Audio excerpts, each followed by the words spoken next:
Hello guys, कैसे हो आप सब लोग। उम्मीद करता हूँ कि आप सब अच्छे ही होंगे। तो गाइस, आज मैं एक्सप्लेन करने वाला हूँ Doraemon the movie Nobita in robot kingdom part 2 को। जी हाँ गाइस, इसका पार्ट 1 आ चुका है। अगर आपने नहीं देखा है तो डिस्क्रिप्शन में लिंक है, आप लोग जाके देख सकते हो। और अगर आप पार्ट 1 नहीं देखना चाहते हो तो कोई बात नहीं, आपको कहानी समझ में आ जाएगा। लाइक कर देना इस वीडियो को। तो चलो इस ऑसम वीडियो को स्टार्ट करते हैं।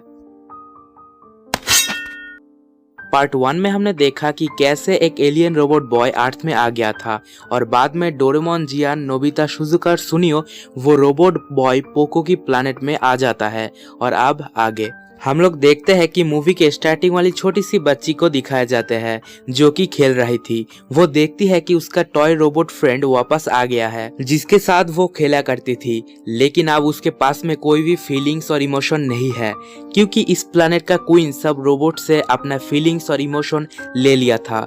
उसके बाद उस छोटी सी बच्ची रोते हुए ये कहते हुए अपनी घर चली जाती है कि ये उसका दोस्त नहीं है। दूसरी तरफ पोको का कुछ भी पता नहीं होता है, जिस वजह से नोबिता कहता है कि वो जरूर अपनी माँ की तलाश में गया होगा। तभी डॉक्टर चापेक ये कहता है कि पोको शायद महल में गया होगा। जियान कहता है कि हमें उसे जल्द ढूंढना होगा वरना वो लोग पोको को भी मॉडिफाई कर देंगे। डोरेमोन सबसे पहले सबका कपड़ा चेंज कर देता है और सब लोग राजमहल के लिए निकल जाता है। दूसरी तरफ पोको को एक सिपाही देख लेता है जो कि सूखते हुए महल के अंदर जा रहा था और अब सब पोको के पीछे पड़ जाता है और उस पर हमला भी कर देता है। तभी वो पांचों पहुंच जाता है पोको के पास और डोरेमोन आगे बढ़ता है उसे बचाने के लिए। डोरेमोन पोको को तो बचा लेता है लेकिन वो खुद गिर जाता है और सिपाही उसे पकड़ लेता है और वो सिपाही अब डोरेमोन के महल में ले जाता है। सैनिकों का लीडर जिसका नाम डेस्टर होता है वो डोरेमोन के सामने होता है और डोरेमोन उसे पूछता है कि तुम मेरे साथ ऐसा क्यों कर रहे हो, जिस पर डेस्टर गुस्सा करता है और कहता है कि मुझसे उसी आवाज में बात मत करो। रोबोट्स का काम इंसानों का गुलामी करना होता है,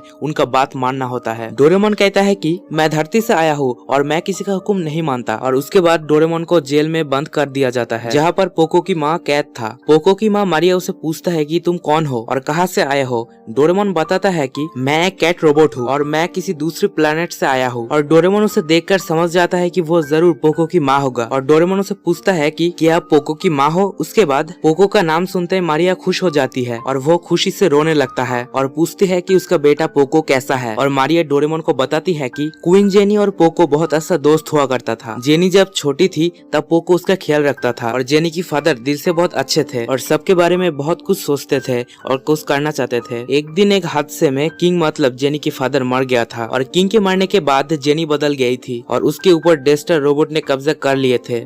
दूसरी तरफ सबको पता चलता है कि डोरेमोन स्टील बैटल करने वाला है तो वो पांचों डोरेमोन को बचाने के लिए आ जाता है और देखते हैं कि डोरेमोन के सामने एक जायंट रोबोट खड़ा है और वो जायंट रोबोट डोरेमोन के ऊपर हमला करना स्टार्ट कर देता है। तभी डोरेमोन अपनी पॉकेट से एक बॉम्ब निकालता है लेकिन उस पर इसका कोई भी असर नहीं पड़ता। उसके बाद डोरेमोन अपनी पॉकेट से कॉपी वाला मशीन निकाल करके अपनी ढेर सारे कॉपी बनाता है और वो जायंट रोबोट उनके पीछे पीछे आने लगता है और सारे कॉपीज को मारने लगता है और लास्ट में वो जायंट रोबोट सारे कॉपीज को मार देता है और फिर से डोरेमोन के पीछे जाने लगता है। उसके बाद डोरेमोन और एक गैजेट निकालता है और रोबोट के हथियार में उसको फंसा के हरा देता है। डेस्टर जेनी से मॉडिफिकेशन का ऑर्डर मांगता है। जायंट रोबोट जेनी से माफी मांगता है। तभी उस जगह पे पोको आ जाता है और जेनी से रिक्वेस्ट करता है कि उसकी माँ को वापस जाने दे। तभी डेस्टर सभी को पकड़ने के लिए बोलता है तो जायंट रोबोट सभी को बचाता है और कहता है कि तुम निकल जाओ, मैं इनको संभाल लूंगा। लेकिन डेस्टर उसके पीछे एक मशीन लगा देता है और ये मशीन डेस्टर को डोरेमोन और बाकी लोगों का पता बताएगा। सब लोग भाग जाता है और घर पे आके डोरेमोन पोको को बोलती है कि उसकी माँ ठीक है और डोरेमोन उससे मिल आया है। ये सुनकर पोको बहुत खुश हो जाता है और तभी चापेक उस जगह पर आ जाता है और सबको बताता है कि डेस्टर का सोल्जर्स यहाँ पर आने वाला है और सबको भागने के लिए बोलता है। दूसरी तरफ डेस्टर को पता चल जाता है कि सब लोग भाग रहे हैं और अब जेनी खुद उन लोगों को रोकने के लिए निकलती है जहाँ पर वो एक तूफान के अंदर फंस जाता है। तभी डेस्टर उसके पीछे आ जाता है और एक खाई से नीचे गिरा देता है और डेस्टर खुश हो जाता है कि अब से वो इस प्लेनेट का किंग है। दूसरी तरफ सब लोगों का हालत बहुत खराब हो गया था भागते भागते। वही जेनी को भी होश आ जाती है और सबको जेनी दिख जाता है। सब जेनी को लेकर एक गुफा से और एक जगह पे चला जाता है। वो जगह पे भी रोबोट्स और इंसान एक साथ रहते थे। जेनी को भी अब डेस्टर का सारे प्लान समझ में आ जाती है। उसके बाद सब लोग मिलकर डेस्टर की महल में हमला कर देता है और उसके बाद ये सब होता है।